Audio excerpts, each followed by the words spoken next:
Welcome back to Under Review. A lot has happened in this past week. 3 games, couple cancellations, but a lot to dive into. So let's get into it. I'm Mahn. Grant Mengel.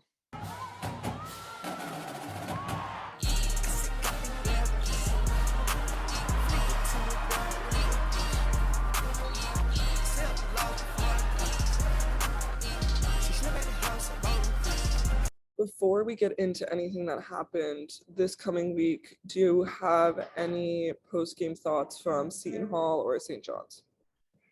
Those were 2 games that we really needed to win, and we just kind of went in and took care of business. The St. John's game was a little close for a while, but we ended up pulling away and had a pretty safe, easy victory. They cut it to about single digits in the fourth quarter, but never in doubt. And Seton Hall, we just kind of blew the doors off of them. So it was really good to kind of see our team play up to how we expect them to play. St. John's, we had Olivia Nelson-Ododa double-double, not off of points, off of rebounds and assists. Caroline Ducharme, 28 points, I believe. She didn't stand out that much in the Seton Hall game, so she really came out in that St. John's game. So pretty good, but not too much to come out of those 2 games. Christyn Williams still wasn't back. Then this week, we had South Carolina canceled, and then Depaul rescheduled.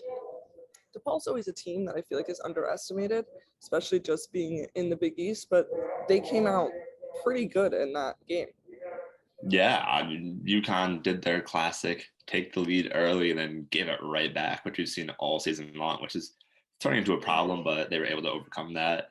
Where Depaul went on a 21-2 run to take a 9-point lead going into the half, and they really gave the Huskies a great fight all the way through. Thoughts on the Azzi Fudd coming back with just no warning, out of nowhere? Yeah, I mean, a very pleasant surprise. We needed her last night. Ended up with 15 points and 3 steals off the bench, and bench scoring has been a problem for us all year. We saw flashes early in the season in Atlantis of what she could provide, and she came and lived right up to the hype today. It was fantastic to see, and you're right. You know, she went out, she was warming up with the team. I thought it was a little weird, and then she went over to coach and said, "I'm good to go," and he trusted her, and boy, we really needed her last night. So that was really good. Decided during shoot around that she was going to play, kind of last minute decision, but pretty impressive, and impressive how well she was able to play after being out that long. She just seemed like no change happened from that Atlantis game to now. Almost looked even better. She really fit in there supernaturally. I would agree. There was no rust whatsoever. She looked quick, confident, decisive, and it almost makes you wonder, was she playing hurt in the beginning of the season? Because she looked 10 times better than she did in most of those games.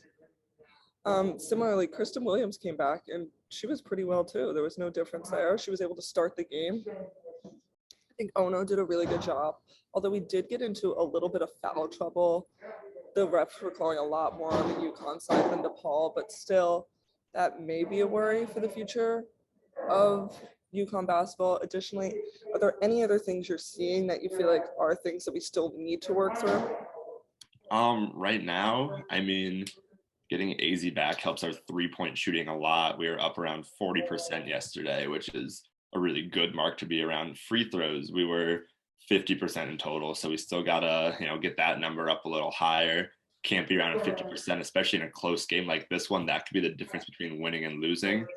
Besides that, they looked pretty good yesterday. DePaul's a tough team on the road when you're just getting a few players back. That's never a bad win. One other thing would be turnovers, and we had 20 of them yesterday. And yeah, DePaul likes to press and push the tempo, so you're gonna turn the ball over, but 20 is just way too many. I'd say also ball movement. We were getting into that lower 10-second range in the shot clock. They were trying to figure out plays. I remember Gina was talking to Nico up before she would run things, but I just think that there isn't a direction sometimes with the ball. We don't always know where we're going with it. So I think that kind of needs to be worked out more in the future. Just not as clean as we've seen in years past. But then moving on to the greater part of this game, got Caroline Ducharme with the game winner at the end. That girl just always knows how to provide.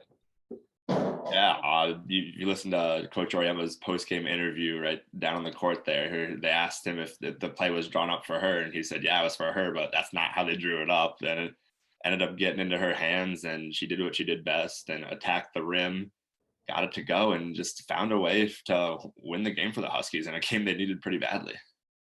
Coach Oriama was saying that that was a really good win for the team. And I think he means that in the sense that he wants to see how they can overcome in that fourth quarter, everyone's tired, very close game. Like we can win these Big East games by a huge margin, but I don't think he cares about the point difference. I think he wants to see how we could overcome in under pressure situations. Yeah, I mean, we've won 167 straight conference games, and only 4 of those have been by single digits. So overall, that's insanely impressive. And when you don't have many close games, that doesn't help get you ready for March. You're going to be playing in close games when it comes to the Sweet 16, Elite 8, Final Four matchups. So to have a close game here and there like this and be able to execute down the stretch and get baskets when you need them, get defensive stops and rebounds when the other team's trying to tie it up or take the lead. That's just they showed some great resiliency out there last night. I think it's just going in a really positive direction. Additionally, now we may not know when Paige is coming back. She could just be sitting on the bench and run out there. Coach Oriama may not give us any warning. Apparently, I mean, Azzi and Christyn, both of them, no one thought they were going to play. Or Christyn, you thought she was going to play very minimal, and then they were front and center last night. And boy, was it great to have them both back out there. I think it's pretty good. Looking forward to the season. I know they don't have that many high competitors in the next month, except they do have Tennessee and Depaul again. So I think having these harder, tougher opponents will really show a lot. And I think we're developing in a pretty good direction. Definitely. I think it would have been nice to have that South Carolina game, but at the spot we were at without some of our players, Azzi and Christyn wouldn't have played in that game most likely. I'm not sure, but we weren't ready for that game. That wouldn't have been great just because of the lack of players and all that. So that getting canceled, not the worst thing, but that Tennessee game is what I'm really looking forward to because they've proven to be a top 5 team in the country this year. And by then, we should have everyone back, maybe even Paige, except Paige, who knows at that point. But Azzi's going to be rolling. Christyn's going to be good. We're going to see our team almost at full strength. And that's going to be a really good test to see where we're at.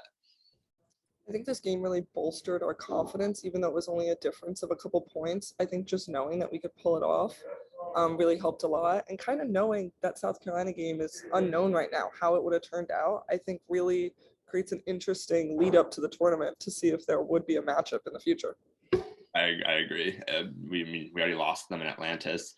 If we were to go to their place and lose to them again, that would have been really discouraging going into the tournament. If we saw them a third time, it would have been tough to be able to get into the mindset of, oh, no problem, we're the better team. You know, you lose to them twice, it starts to get in your head a little bit, but I don't see that being a problem. I mean, this team's always confident anyways, so it really shouldn't be a problem. Good stuff. I think that's all we have to cover for this week. So next week we have Providence, which is away, Creighton, which is away, and Butler is at home. And then we have Tennessee on Sunday. So pretty interesting week. Not a lot of time off, but it's looking in good directions. Road to 12. You know it. That's all from me. Thanks for watching Under Review. I'm Mahn. And I'm Grant Mengel. Thanks for watching.